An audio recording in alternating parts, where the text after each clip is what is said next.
આવીને મંડી હરખી કરો તો ફોન પછી પહેલા ત્યાં આગળ ખોરો જાવ હેડો બંને હરખી કર.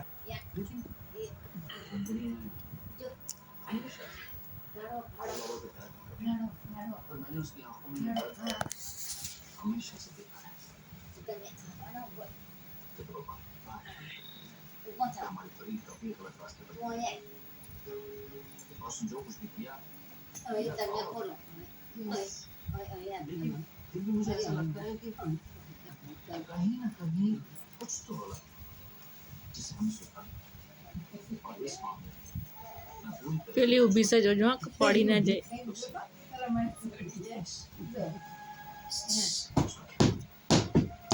ખરો ખરો શું મળ્યું અંદર જે મળ્યું એ કાઢીને બતાવો હેડો.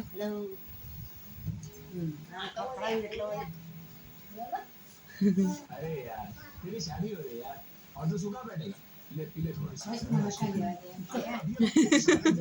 और अभी से दोस्तों को मना करना शुरू कर दिया पता नहीं सुहागरात के बाद क्या होगा ऐसा कुछ नहीं ठीक है कुछ नहीं होता देख कुछ ही मिनट बाकी है तेरे पास जी ले एंजॉय कर ले कल से वैसे भी आजादी खत्म गुजरा